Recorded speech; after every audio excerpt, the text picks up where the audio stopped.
डर का माहौल तो है वैसे, तुम्हारे चेहरे ये बता रहे हैं कि बस अगला पेपर तुम्हारा निकल जाए और हम पूरे के पूरे सीएस प्रोफेशनल को स्वाहा करें, हम सीएस बने, निकल जाएगा।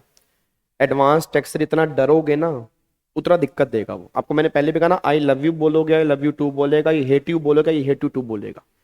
अब मेन मुद्दा क्या है कि हमारे पास एक दिन का टाइम अगर है या 1.5 दिन का टाइम अगर है, तो उसमें हमें रिवाइज कैसे करना है इतना बड़ा सिलेबस, क्योंकि सिलेबस बहुत ज्यादा है। और आप में से काफी सारे बच्चे पेपर दे रहे हैं एडवांस टेक्स्ट का, क्योंकि सारे बच्चों ने कन्वर्ट नहीं करवाया ना न्यू में। कई बच्चे हिम्मत रखते हैं कि नहीं हम एडवांस टेक्स्ट निकालेंगे, तो ये वीडियो उनके बहुत काम की होने वाली है। पहली बात तो एबीसी कैटेगरी मैंने सभी ग्रुप में डाल दी है। एबीसी एनालिसिस की इनकम टैक्स जो हमारा 30 नंबर का है, उसमें कौन कौन से टॉपिक आपको कल के पेपर में बहुत अच्छे से रिवाइज करके जाने हैं। अगर नहीं पता एबीसी एनालिसिस, मैं दोबारा से अभी डाल दूंगा सारे व्हाट्सएप ग्रुप में, अपने टेलीग्राम चैनल पे जाओ, उसको डाउनलोड कर लो, उसके बेस पे रिवीजन प्लान करो। पहले वो करने हैं, फिर बाकी टॉपिक बाद में करने हैं। 60 नंबर का जीएसटी है, आप सब जानते हो जीएसटी बहुत बड़ा रोल अदा करेगा कल के पेपर में।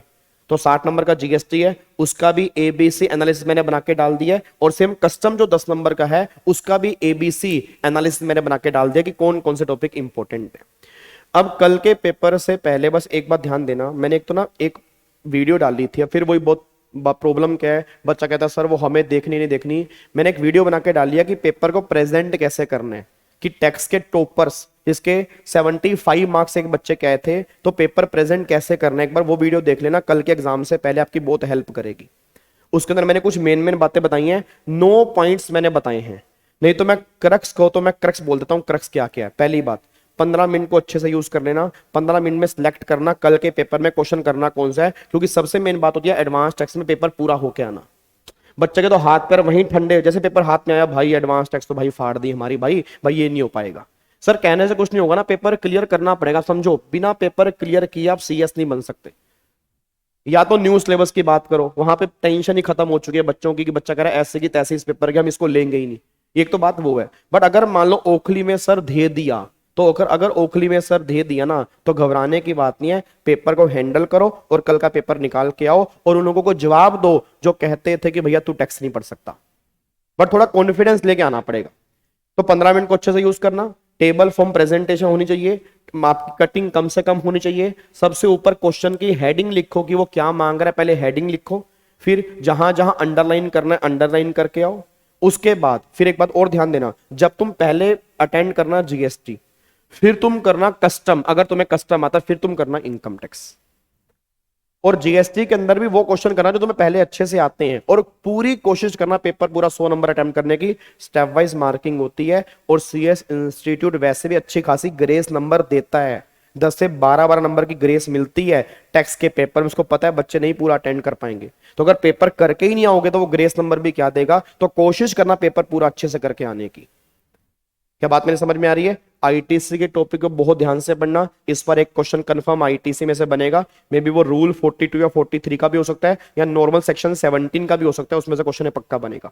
एक क्वेश्चन बनेगा रजिस्ट्रेशन का, मैं बता रहा हूं पेपर लीक कर रहा हूं। एक क्वेश्चन बनेगा रजिस्ट्रेशन का, सर कहां से बनेगा? कैंसलेशन ऑफ रजिस्ट्रेशन, कि किस किस केस में रजिस्ट्रेशन कैंसिल हो सकता है, वो तुम्हारा एग्जाम में क्वेश्चन बन सकता है। एक क्वेश्चन तुम्हारे एग्जाम में बनेगा जो मुझे उम्मीद है क्यूआरएमपी स्कीम का, तो क्यूआरएमपी स्कीम को एक बार पढ़ लेना।